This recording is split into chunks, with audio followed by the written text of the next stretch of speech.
pertanyaan atau sharing yang Bapak Ibu ingin sampaikan setelah uraian firman Tuhan. Silakan Pak. Terima kasih Pak Heinz. Shalom Bapak Ibu dan saudara semuanya. Selamat malam. Shalom. Saya yakin Bapak Ibu hari ini sudah dikenyangkan dengan firman Tuhan, karena hari ini ada hari kita boleh beribadah dan di tempat kita masing-masing, bisa lewat online ataupun onsite. Tapi malam hari ini saya percaya firman Tuhan akan memberikan satu rema di dalam hidup kita.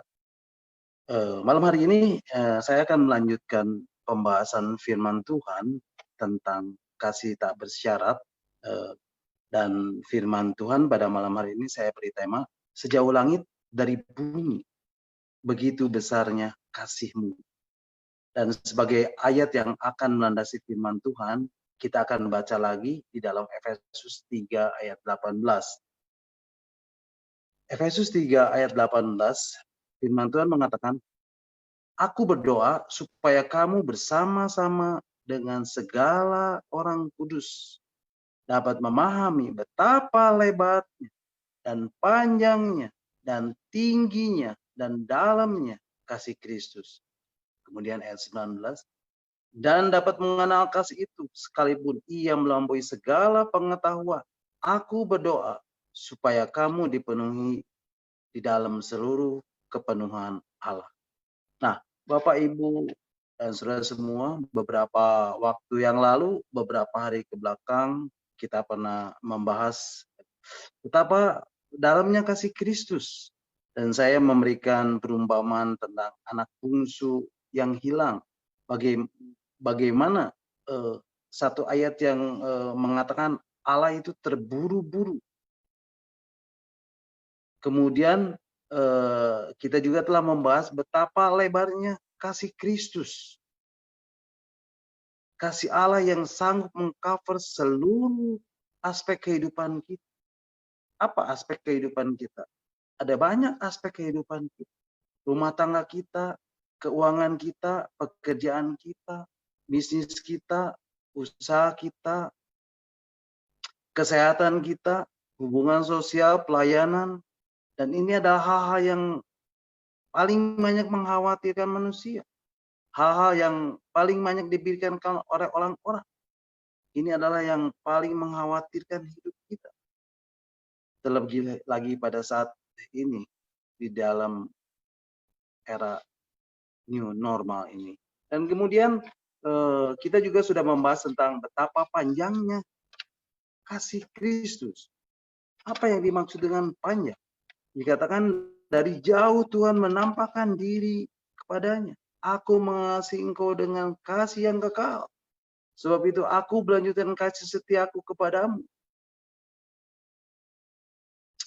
Bapak Ibu, manusia pada dasarnya selalu ingin tahu masa depannya. Tapi firman Tuhan katakan, sebab itu janganlah kamu khawatir akan hari besok. Karena hari besok mempunyai kesusahannya sendiri. Kesusahan sehari cukuplah untuk sehari. Nah, Bapak Ibu, jangan pernah berpikir bahwa kalau kita ikut dengan Tuhan, maka segala sesuatu selesai. Segala sesuatu berakhir. Segala kesulitan hidup berakhir.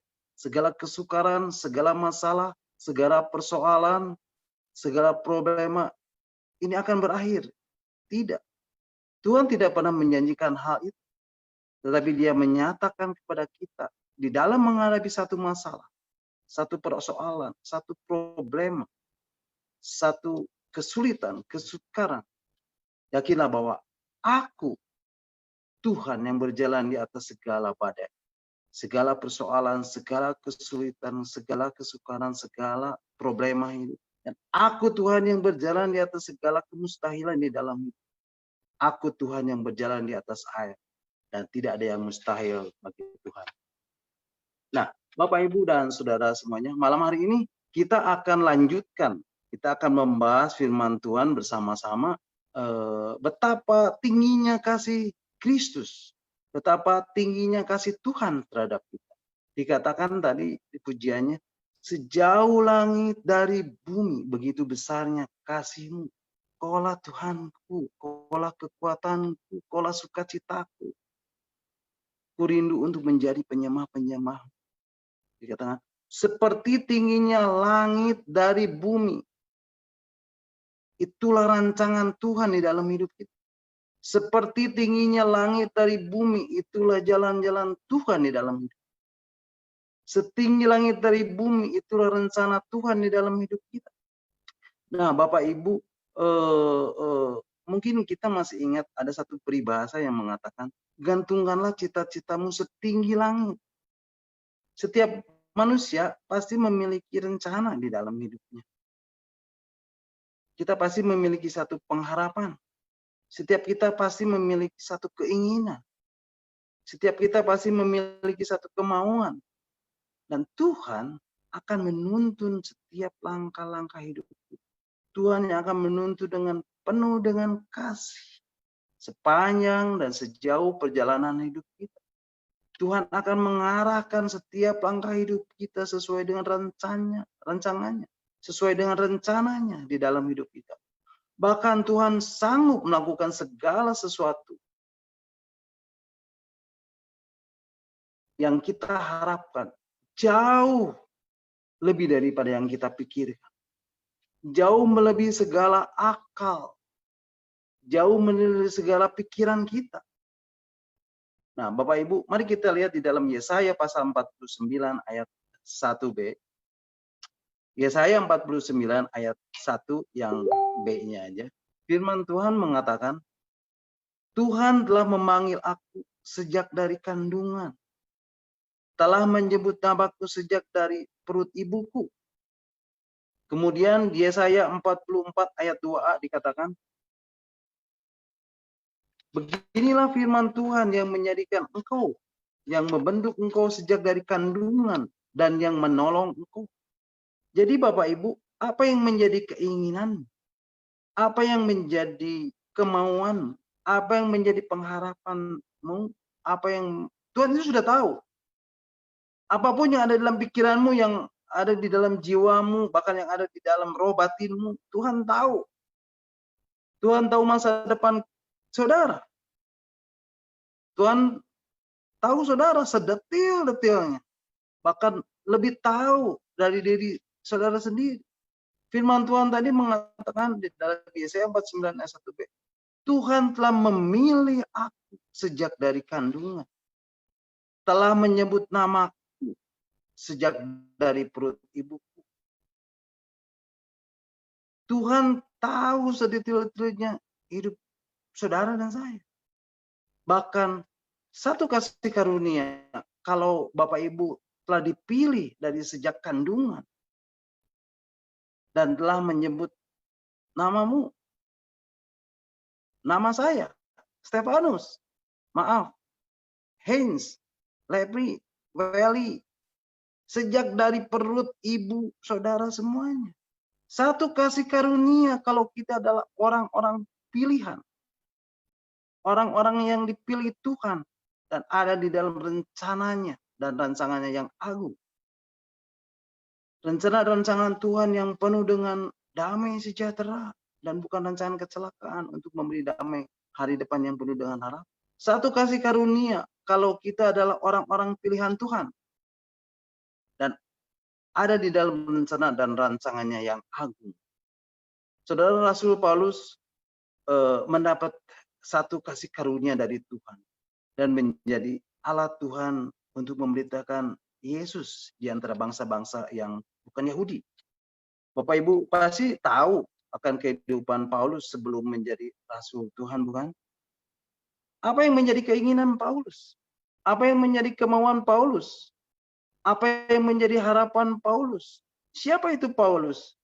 Sebelum menjadi rasul dan dipilih Tuhan dan menjadi alat Tuhan untuk memberitakan Yesus. Nah, Bapak Ibu, di sini saya mencatat kehidupan Paulus sebelum menjadi rasul yang dipakai Tuhan dengan luar biasa. Di dalam Kisah Rasul 8 ayat 1a, Di situ dikatakan Saulus juga setuju bahwa Stefanus dibunuh. Kisah Rasul 8 ayat 1 dikatakan Saulus juga setuju bahwa Stefanus dibunuh. Jadi Bapak Ibu dan Saudara semua dikatakan bahwa dia bernama Saulus. Dan ketika Stefanus mendapat tuduhan dengan dianggap mengucapkan kata-kata yang menghujat Musa dan Allah, itu di dalam Kisah Rasul 6 ayat 11, sehingga menyeret Stefanus dan membawanya ke mahkamah agama dan memajukan saksi-saksi palsu. Dan Saulus ada di sana dan setuju bahwa Stefanus dibunuh. Saulus ada di mahkamah agama karena Saulus adalah juga yang menjadi murid dari seorang ahli Taurat yang sangat dihormati oleh seluruh orang Yahudi yang bernama Gamaliel. Kemudian dilanjutkan di ayat Kisah Rasul 8 ayat 1b. Selanjutnya dikatakan, pada waktu itu mulailah penganiayaan yang hebat terhadap jemaat di Yerusalem. Mereka semua, kecuali rasul-rasul, tersebar ke seluruh daerah Yudea dan Samaria. Orang-orang saleh menguburkan mayat Stefanus serta meratapinya dengan sangat. Tetapi Saulus berusaha membinasakan jemaat itu. Dan ia memasuki rumah demi rumah dan menyeret laki-laki dan perempuan keluar dan menyerahkan mereka untuk dimasukkan ke dalam penjara. Nah, saudara, ini Paulus. Latar belakangnya begitu Paulus, begitu ekstrim terhadap orang-orang pengikut-pengikut Tuhan. Tetapi saudara, di dalam Kisah Rasul 9 ayat 1, poin mungkin bisa ditayangkan juga. Saya lupa tadi tidak mencatatkan. Di dalam Kisah Rasul pasal 9 ayat 1 dikatakan bahwa sementara itu berkobar-kobar hati Saulus untuk mengancam dan membunuh murid-murid Tuhan. Ia menghadap imam besar dan meminta surat kuasa daripadanya untuk dibawa kepada majelis-majelis Yahudi di Damsyik, supaya jika ia menemukan laki-laki atau perempuan yang mengikuti jalan Tuhan, ia menangkap mereka dan membawa mereka ke Yerusalem. Nah, kemudian saudara, di dalam ayat yang ketiga dikatakan, di dalam perjalanannya ke Damsyik, ketika ia sudah dekat dengan kota itu, tiba-tiba cahaya memancar dari langit dan mengelilingi. Ia rebah ke tanah dan kedengaranlah olehnya suatu suara yang berkata kepadanya, Saulus, Saulus, mengapa engkau menganiaya aku? Jawab Saulus, siapakah engkau Tuhan? Katanya, akulah Yesus yang kau aniaya itu. Tetapi bangunlah dan pergilah ke dalam kota. Di sana akan dikatakan kepadamu, apa yang harus kuperbuat? Maka termangu-mangulah teman-temannya seperjalanan, karena mereka memang mendengar suara itu, tetapi tidak melihat seorang juga pun. Saulus bangun dan berdiri, lalu membuka matanya, tetapi ia tidak dapat melihat apa-apa. Mereka harus menuntun dia masuk ke Damsyik. 3 hari lamanya ia tidak dapat melihat, dan 3 hari lamanya ia tidak makan dan minum. Nah, ini riwayat daripada Saulus, di mana Saulus itu menganiaya jemaat-jemaat Tuhan. Tetapi di ayat-ayat berikutnya kemudian Saulus diubah ketika dia menerima, ketika dia bertemu dengan Tuhan dan dimenangkan oleh Tuhan. Sehingga Saulus namanya dirubah menjadi Paulus. Saulus yang artinya besar menjadi Paulus yang artinya kecil. Sesuatu yang kecil di tangan Tuhan menjadi rasul yang besar. Untuk memberitakan kabar keselamatan. Untuk mengabarkan kasih karunia Yesus Kristus yang telah mati di kayu salib. Dengan tubuh yang tergantung di kayu salib. Dengan tangan dan kaki terpaku. Dan darah yang tercurah di atas kepala. dari atas kepala tubuh dan sampai ke ujung kaki untuk keselamatan daripada umat manusia. Paulus dapat Rasul Paulus memberitakan kasih karunia Yesus, memberitakan Injil keselamatan kepada bangsa-bangsa lain serta raja-raja dan orang-orang Israel. Nah, saudara, mari kita lihat di dalam Galatia 1 ayat 15. Galatia 15 ini yang dikatakan Paulus. Galatia 1 ayat 15. Paulus mengatakan, Tuhan yang telah memilih aku sejak kandungan ibu. Sejak kandungan ibuku dan memanggil aku oleh kasih karunia-Nya. Galatia 1 ayat 15. Rasul Paulus mengatakan, Tuhan yang telah memilih aku sejak kandungan ibuku dan memanggil aku oleh kasih karunia-Nya. Nah, saudara, harapan, keinginan, kemauan Paulus di dalam hidupnya untuk dikenal oleh orang-orang Yahudi sebagai ahli-ahli Taurat, tetapi rancangan Tuhan di dalam hidup Paulus, jalan Tuhan di dalam hidup Paulus, lebih daripada apa yang diperkirakan. Paulus menjadi rasul yang terbesar. Dan dia menulis hampir sepertiga daripada perjanjian baru. Nah, saudara, di dalam Yesaya 55 ayat 8 dikatakan, sebab rancanganmu bukanlah rancanganmu, dan jalanmu bukanlah jalanku. Demikianlah firman Tuhan. Seperti tingginya langit dari bumi, demikianlah tingginya jalanku dari jalanmu dan rancanganku dari rancanganmu. Saudara, rancangan yang rencana harapan Paulus berbeda dengan rancangan dan rencana Tuhan. Rencana Tuhan itu agung dan mulia. Sehingga Paulus mendapat satu kasih karunia. Karena begitu besarnya kasih Tuhan terhadap Paulus. Sehingga Paulus dapat dimenangkan dan menjadi alat Tuhan. Kalau kita lihat di dalam Kisah Rasul, balik lagi ayat 9 sampai 15, ayat 9, ayat pasal 9 ayat 15 dikatakan, ketika firman Tuhan datang kepada Ananias, kemudian Ananias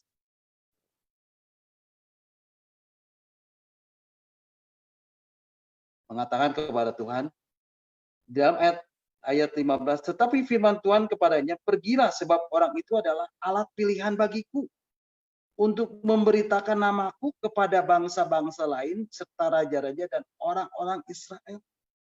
Aku sendiri akan menunjukkan kepadanya betapa banyak penderitaan yang harus ia tanggung oleh karena nama. Saudara, Tuhan sudah memberitakan kepada Paulus bahwa Paulus dia akan dipakai sebagai alat pilihan bagiku untuk memberitakan namaku. Bahkan dikatakan ia akan menerima penderitaan atas nama. Itu rancangan Tuhan, tetapi itu rancangan yang agung, yang besar di dalam kehidupan Paulus. Satu kasih karunia Tuhan yang diberikan kepada Paulus untuk bisa mengabarkan, memberitakan tentang keselamatan, tentang Tuhan. Nah, kemudian saudara, di dalam perjanjian lama, saya mencatat ada satu tokoh yaitu Yusuf. Nah, Bapak Ibu juga sudah tahu tentang Yusuf ini.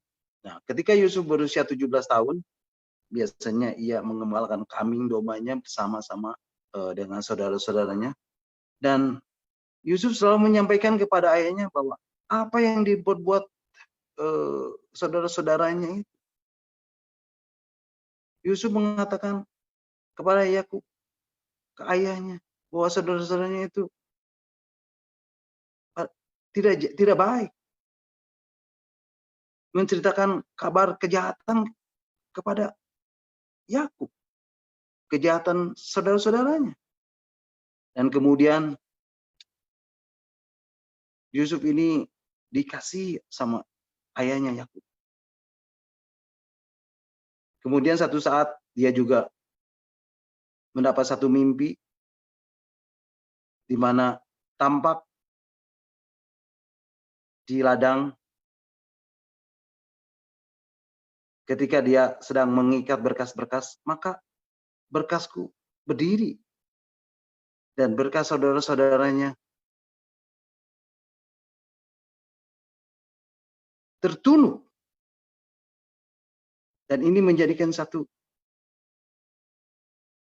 kebencian daripada saudara-saudaranya kepada Yusuf. Belum lagi ketika dia mengatakan lagi mimpi yang kedua bahwa matahari, bulan, dan 11 bintang datang, sujud menyembah kepadanya. Sehingga kebencian itu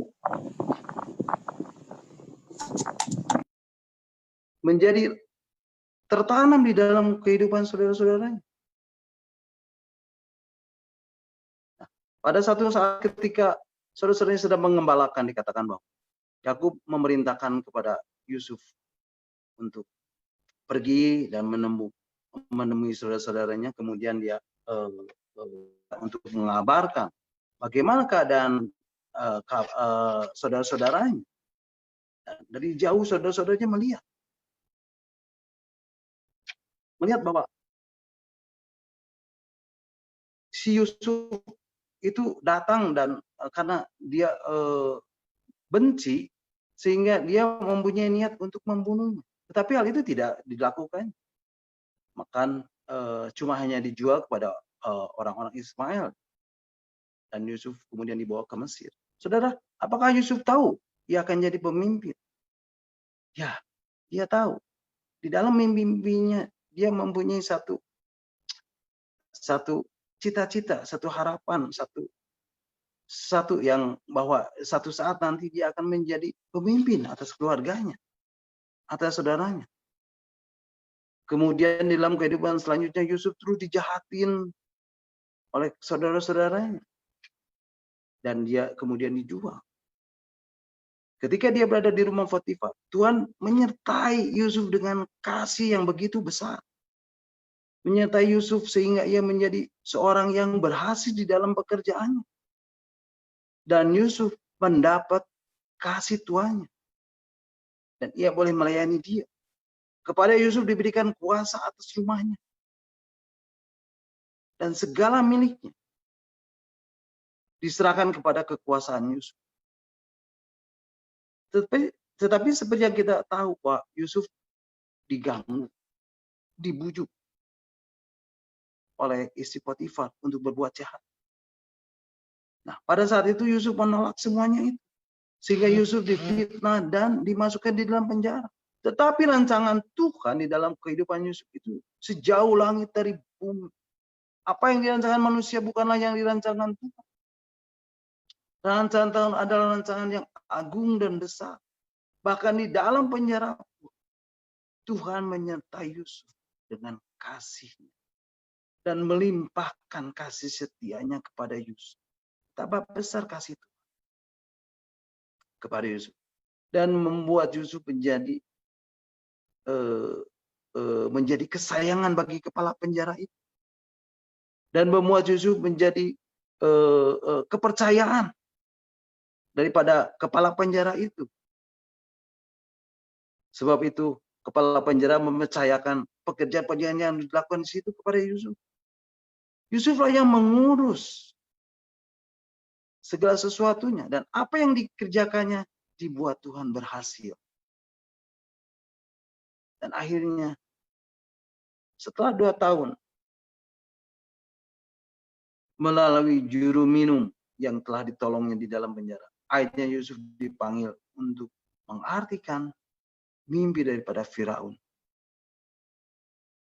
Dan Yusuf berkata, bukan aku, sekali-kali bukan aku, melainkan Allah yang ada yang memberitakan, yang juga akan memberitakan kesejahteraan kepada Firaun, dikatakan. Di dalam mimpi itu dikatakan akan ada 7 tahun masa kelimpahan dan 7 tahun masa kelaparan.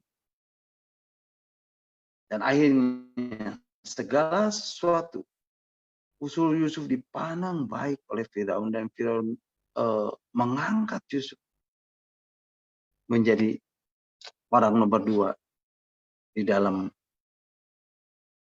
kerajaan di tanah Mesir. Bapak Ibu, Yusuf di dalam hidupnya pasti mempunyai harapan menjadi pemimpin, pasti mempunyai keinginan. Yusuf tahu ia akan menjadi pemimpin, tapi ya pemimpin di dalam mimpinya ia hanya menjadi pemimpin atas keluarganya, atas saudara-saudaranya. Saudara, di dalam Filipi 2 ayat 13, mungkin kita bisa baca, Filipi 2 ayat 13 dikatakan, Tuhan mengerjakan di dalam kamu. Karena Allah lah yang mengerjakan di dalam kamu, baik kemauan maupun pekerjaan, menurut kerelaannya. Jadi Bapak Ibu, apa yang menjadi kemauan kita? Apa yang menjadi keinginan kita? Apa yang menjadi keharapan kita? Apa yang menjadi cita-cita kita? Kalau semuanya itu ada, kalau semuanya itu Tuhan yang taruh. Kalau kemauan, keinginan, harapan, cita-cita kita, Tuhan yang taruh di dalam hidup kita. Seringkali jauh lebih besar daripada apa yang kita harapkan. Jauh lebih besar dari apa yang kita doakan. Bapak Ibu, mungkin kelihatannya mustahil. Tapi bagi Tuhan tidak ada yang mustahil. Tidak ada yang tidak mungkin. Beberapa hari yang lalu, saya katakan bahwa aku Tuhan yang berjalan di atas kemustahilan. Aku Tuhan yang berjalan di atas air. Aku Tuhan yang berjalan di atas badai hidupku. Dan malam hari ini, dia katakan, aku Tuhan yang berjalan di atas segala harapan-harapanmu. Kemauanmu, keinginanmu, harapanmu, cita-citamu. Dan tidak ada yang mustahil bagiku. Kata Tuhan, setinggi langit dari bumi, demikianlah tingginya jalanku dari jalanmu, dan rancanganku dari rancangan. Bapak Ibu, Yusuf tadi, dia mungkin hanya berpikir hanya menjadi pemimpin bagi saudara-saudaranya. Tahunya apa Bapak Ibu? Yusuf jadi perdana menteri, menjadi wakil raja. Yusuf hanya berpikir menjadi pemimpin bagi keluarganya. Tetapi kenyataannya, Yusuf menjadi pemimpin sepertiga dunia. Karena pada saat itu menurut sejarah, dikatakan Mesir menguasai sepertiga daripada itu. Luar biasa rancangan Tuhan. Kasih Tuhan begitu besar. Jalan-jalannya setinggi langit dari bumi. Demikianlah jalanku dari jalanmu dan rancanganku dari rancangan. Luar biasa. Saudara, satu lagi saudara saya mau kasih tahu. Satu tokoh lagi saudara. Hana. Dia adalah seorang perempuan. Dia istri daripada Elkanah. Dia tidak memiliki anak. Dia mandul. Elkanah memiliki istri yang namanya Penina. Dan Elkanah dikaruniakan anak dari Penina. Sekalipun Elkanah mengasihi Hana, tetapi Penina mendapatkan bagian yang lebih banyak. Anak-anaknya juga mendapat bagian yang lebih banyak pada hari Elkanah mempersembahkan korban.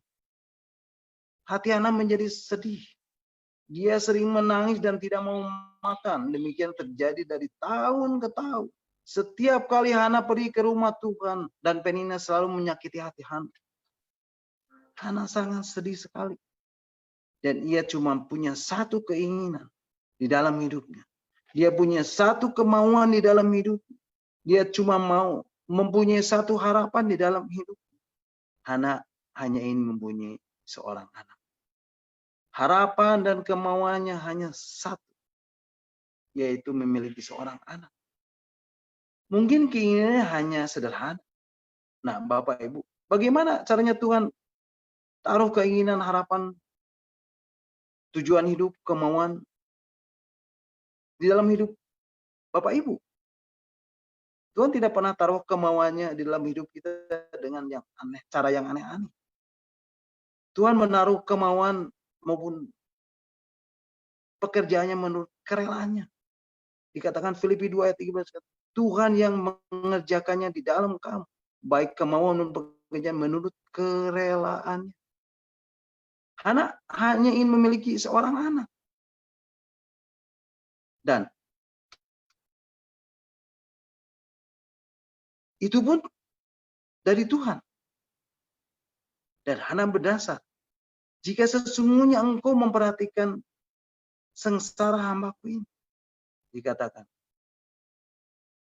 Dan mengingat kepadaku dan tidak melupakan hambaku ini, tetapi memberi kepada hambaku ini seorang anak lelaki, maka aku akan memberikannya kepada Tuhan seumur hidup. Itu apa yang dikatakan Hana ketika dia menyampaikan doanya dan nasarnya kepada Tuhan untuk menyampaikan keinginan. Saudara, kalau kita lihat di dalam 1 Samuel 1 ayat 20, dikatakan bahwa setahun kemudian mengandunglah Hana dan melahirkan seorang anak laki-laki, dan ia menamakan anak itu Samuel. Sebab katanya, aku telah memintanya dari itu. Nah, Bapak Ibu, kemauan Hana hanyalah ingin memiliki seorang anak. Keinginan Hana hanya memiliki seorang anak. Harapan Hana hanyalah memiliki seorang anak. Tujuan hidup Hana hanyalah memiliki seorang anak supaya tidak dihina. Tetapi Tuhan berikan anak itu jauh lebih besar daripada rancangan Hana. Hana cuma ingin supaya ia tidak dihina.